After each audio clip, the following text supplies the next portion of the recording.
ये गुणेश जी क्या कर रहे हैं?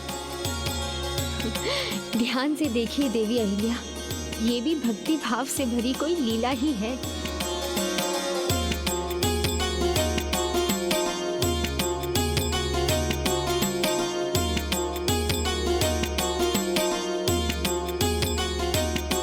अच्छा स्वामी, इतने विशेष भक्त कौन थे?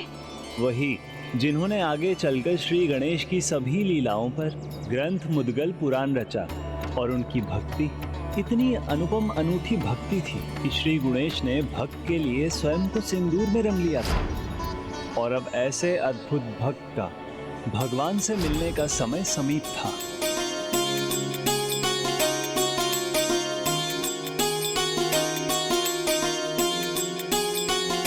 गणेश, आपका ये नृत्य तो अत्यंत मनमोहक है।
प्रभु ने मुझे बुलाया है, मैं आया प्रभु। अब मुझे आपके दर्शन का सौभाग्य मिलेगा। मैं निहाल हो गया प्रभु। अब होगा भक्त और भगवान का मिलन।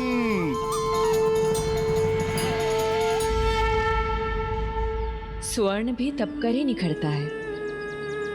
गुणेश में गुण तो है जो एक ही दंड के बाद उजागर हो रहे हैं। देखिए सभी, हमारा गुणेश कितना शांत, सौम्य और एकाग्र हो गया है। प्रत्येक माँ को अपनी संतान की नटखट लीलाएं बहुत भाती हैं, किंतु वो उसे शांत और सुशील भी देखना चाहती है। किंतु मुझे तो मेरे गुणेश के दोनों रूप ही अत्यंत प्यारे लगते हैं।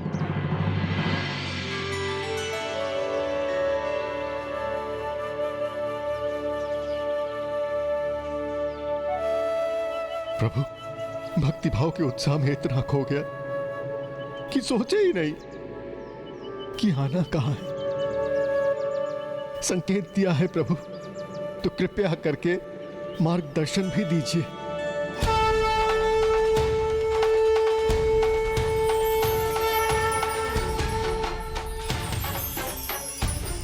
देखिए माता, गुणेश ने फिर से अपनी नटखट लीला दिखा दी।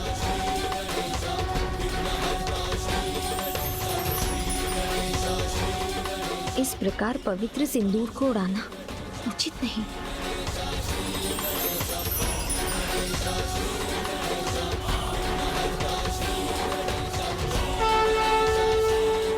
आपने मेरी विनती सुन ली प्रभु। मैं आ रहा हूं, मैं आ रहा हूं।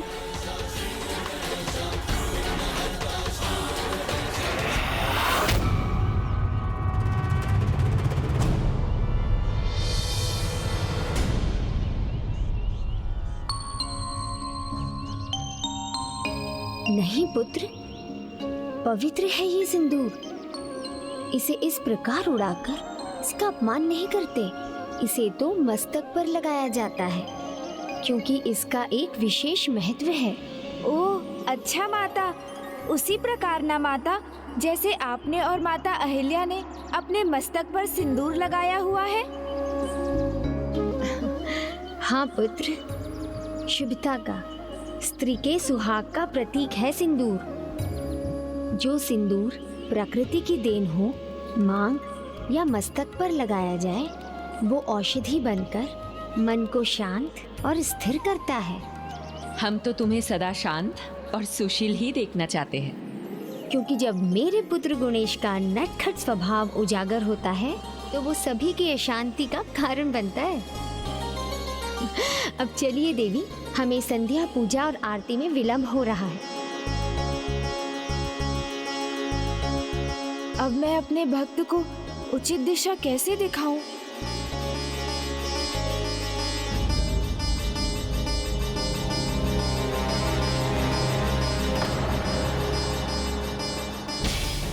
अब यहाँ से आगे किधर जाऊं?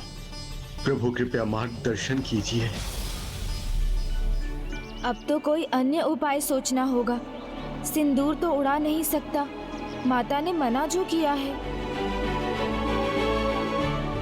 किंतु माता ने सिंदूर उड़ाने से मना किया है, लगाने से तो नहीं। मित्रों, मेरी एक सहायता करोगे? हाँ। मुझे बहुत सारा सिंदूर लाकर दोगे? सिंदूर लगाने से मन शांत रहता है ना, इसलिए चाहिए ढेर सारा। देखो गुणेश, ये मैं ले आया, ये मंदिर में रखा हुआ था। धन्यवाद, बहुत बहुत धन्यवाद रघु।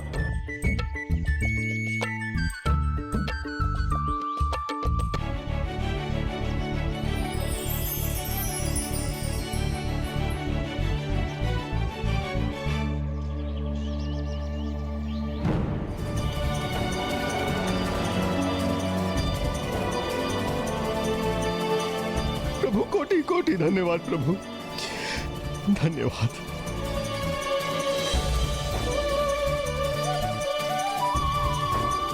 बस अब रुक जाओ गुणेश।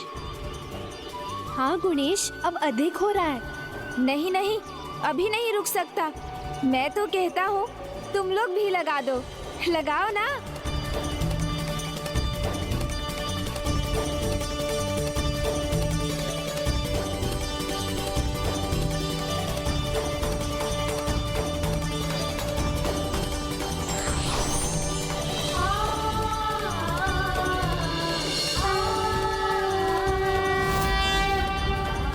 जब भक्त के साथ भगवान है तो सोचना क्या, मार्ग मिल ही जाएगा।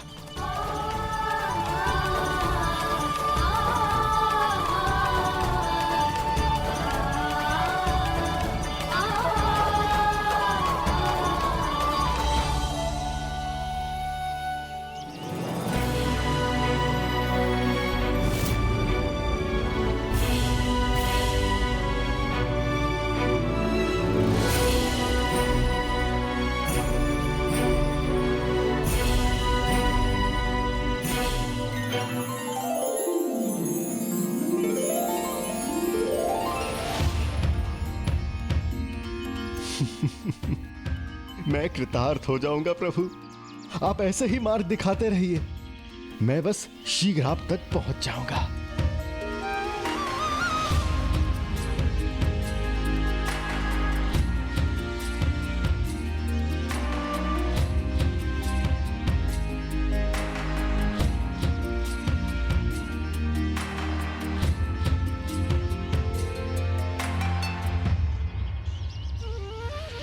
मेरे प्रभु, प्रभु, ओम गण गणपतये नमः, ओम गण गणपतये नमः, ओम गण गणपतये नमः, ओम गण गणपतये नमः।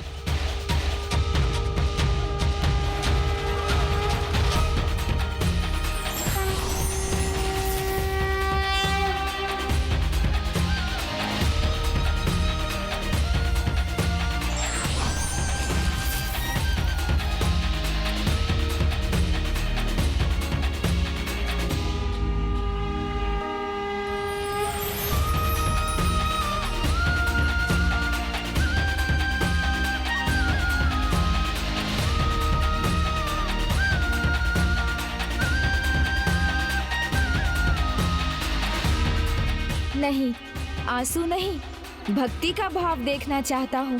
भक्ति पूर्ण नृत्य देखना चाहता हूँ, उसका सुख पाना चाहता हूँ।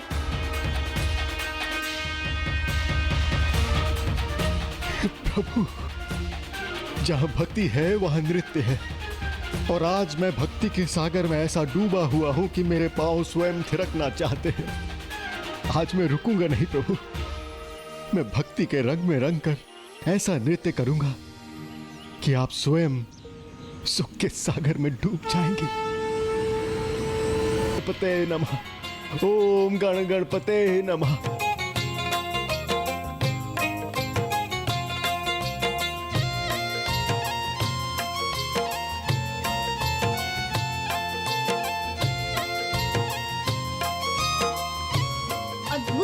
ऐसा ही नृत्य कुछ समय पहले गुणेश भी कर रहा था।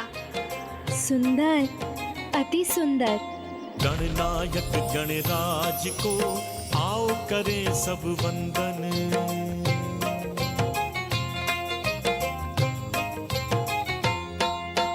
गणनायक गणराज को आओ करें सब वंदन। दूध दही स्नान करा के माथे लगावे चंदन। गणनायक गणराज को अद्भुत, अत्यंत मनमोहक, आनंद आ गया। स्नान करा के माथे लगावे चंदन। ओम गणपतये नमो नमः, ओम गणपतये नमो नमः, ओम गणपतये नमो नमः, ओम गणपतये। गुणेश, वो हंस क्यों रहा है?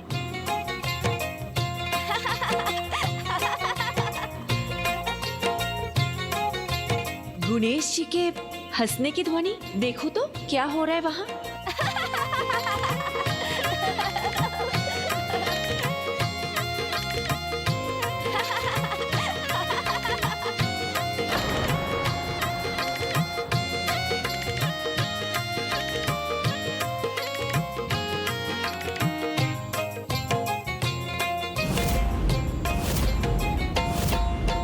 दुख दारिद्री दूर हटावे, दुख दारिद्री दूर हटावे महागणपति अपने।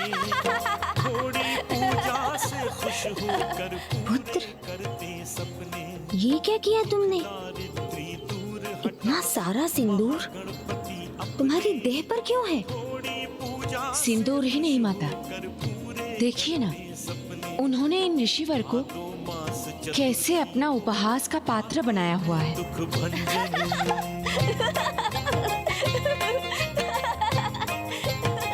बस, बस, बस। ये कैसा व्यवहार है गुणेश? तुम इन ऋषिवर को क्यों सता रहे हो? माते, मैं मुद्गल ऋषि आपको प्रणाम करता हूं। माते, मैं आपसे क्षमा चाहता हूं। माते, यहां जो कुछ भी हुआ उसका कारण मैं हूं। माते, उससे आप क्रोधित हैं तो माते मैं आपसे क्षमा मांगता हूं। इसमें सारा दोष मेरा है माते, मेरे प्रभु का नहीं।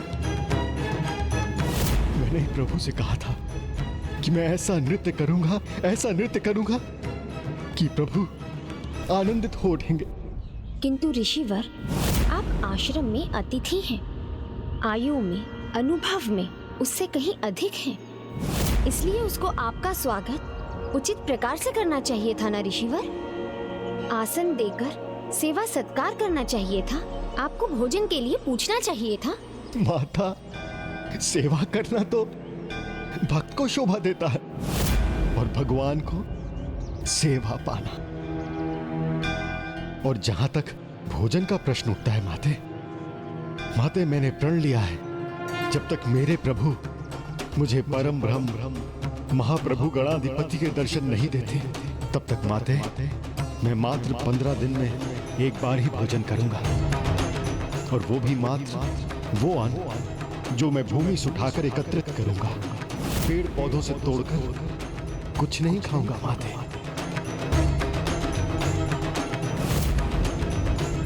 आप माता के लिए वो बालक हैं, उनके मित्रों के लिए वो बालक हैं, किंतु इस भक्त के लिए साक्षात भगवान उनके सामने है,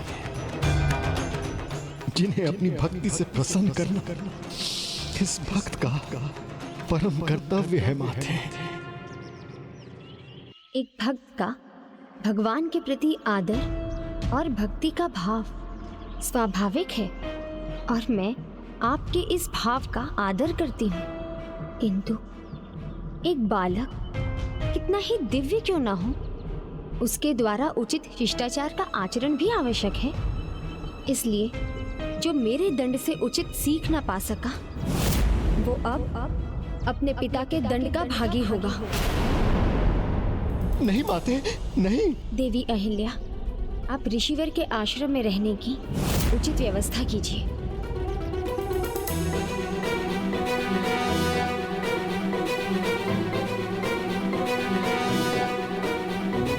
ऋषिवर, हमारे आश्रम में आपका स्वागत है। मैं अभी सारी व्यवस्था कर देती हूँ। ये शिष्य आपको आपकी कुटिया तक ले जाएंगे। यहाँ इस आश्रम में आपके अतिथि सत्कार में कोई कमी नहीं होगी।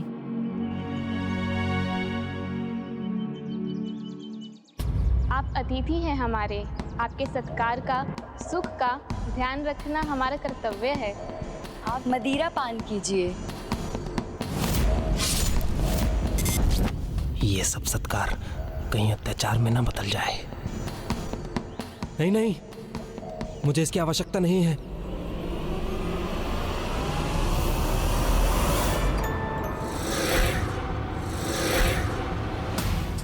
त्रिलोकनाथ, त्रिलोकनाथ, स्वर्ग का सुख क्या नहीं भा रहा है कुशलासुर? भय नहीं, संशय नहीं, समय है तुम्हारे आनंद भोगने का। मुझे क्षमा करें, मैं किसी पुरस्कार के योग्य नहीं हूं, मुझे क्षमा करें। मैं कहना चाहता हूं वो ये है कि वो बालक असाधारण है। मैंने उसके भोजन में विष मिलाया था, किंतु वो बालक मर गया। ये क्या हो रहा है? मैं बार बार प्रयास कर रहा हूँ ये बोलने का कि वह बच गया, परंतु मेरे मुख से वह मर गया क्यों निकल रहा है? बस अब बंद करो अपनी प्रशंसा। जान भी लिया, मान भी लिया। विष तुम्हारा जहां पड़ जाए वो भूमि भी जल जाए। विष मिला भोजन खाकर वो बालक मर गया, तो पुरस्कार का आनंद लो।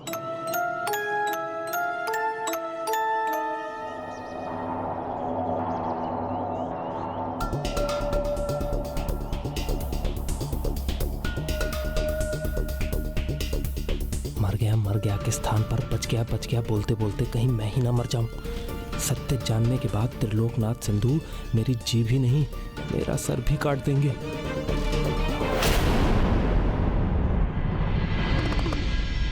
स्वामी, अब हमारे पुत्र को समझाना मेरे वश में नहीं। पहले इसने खुद को सिंदूर से रंगा और फिर ऋषि मुद्गल के साथ उपहास किया। ये अनुचित है। पुत्र गुणेश, तुम्हारी माँ तुम्हारी नटखट लीला से चिंतित हैं। तुम बता सकते हो ऐसा तुमने क्यों किया? तो शीघ्र बताओ गुणेश। पिताश्री, माता ने ही कहा था सिंदूर लगाने से मन शांत होता है, और यहाँ सब यही चाहते हैं ना कि मैं नटखट ना रहूं, शांत हो जाऊं, सुशील हो जाऊं, तो इसीलिए मैंने सिंदूर लगा लिया। कैसी बातें बना रहा है ये? देख रहे हैं आप स्वामी? हाँ पिताश्री, देखिए ना, मैं तो माता के शब्दों का अक्षरशः पालन कर रहा हूँ। माता, आपने कहा सिंदूर से शुभता आती है, तो मैंने सिंदूर लगाया और शुभता के रूप में ऋषि मुद्गल हमारे आश्रम पधारे। और तुमने उनके साथ क्या किया? उपहास ना?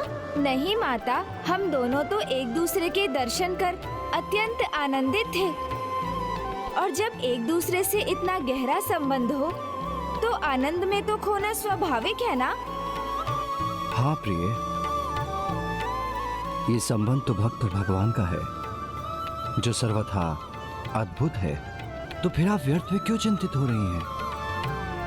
भक्त और भगवान का संबंध तो किसी भी राग विराग से परे है, पवित्र पावन है। इसीलिए तो भगवान सच्चे भक्त को पाकर और भक्त भगवान के दर्शन पाकर अपनी सुध बुध खो बैठते हैं। इसमें तो कोई दोष नहीं। स्वामी, आप भी इसी की ओर से बोल रहे हैं, बढ़ावा दे रहे हैं इसे। नहीं गुणेश, ये उचित नहीं। कहीं माता का ये क्रोध पिताश्री के क्रोध का कारण ना बन जाए। आप मुझे केवल इतना बताइए कि आप इसे कड़ा दंड देंगे या नहीं। शांति में ही सबका कल्याण है। पिताश्री, माता जो कह रही है अब मैं वो समझ गया। मुझे उन्हें इस प्रकार नृत्य करने के लिए प्रेरित नहीं करना चाहिए था। मैं स्वीकार करता हूँ, भूल मुझसे ही हुई है। भूल स्वीकार करने के बाद भी आप इसे कुछ नहीं कहेंगे स्वामी? कोई बात नहीं, किंतु मैं माँ हूँ और माँ अपने संतान की प्रथम गुरु होती है। मैं निभाऊंगी ये कर्तव्य। मैं करती हूँ इसका आचरण ठीक। पुत्र गुणेश, दंड मैं दूंगी तुम्हें, किंतु तुम्हें सीख अपने पिता से लेनी होगी। पूरी रात इनके समान तुम्हें ध्यान में बैठना होगा, तभी सीखोगे तुम शिष्टाचार का अर्थ। नहीं, यहाँ नहीं, यहाँ तो तुम फिर इधर उधर हो जाओगे। जाओ, कुटिया में जाकर एकाग्रचित होकर ध्यान करो।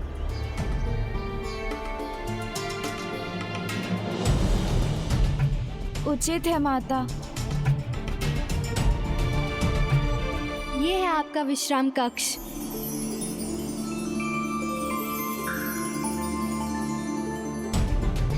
ऋषिवर, यहाँ हमारे आश्रम में चिंता करना मना है। आपको कुछ भी चाहिए तो मुझे बोलिए, व्यर्थ की चिंता बिल्कुल मत कीजिए। पुत्री, मैं चिंतित नहीं, तनिक विचलित हूँ।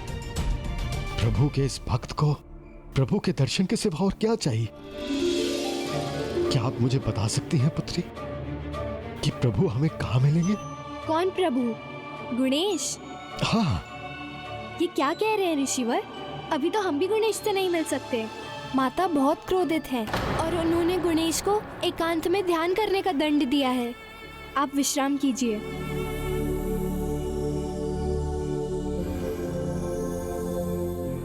मैं तो मन भरकर अपने प्रभु से मिल भी ना सका।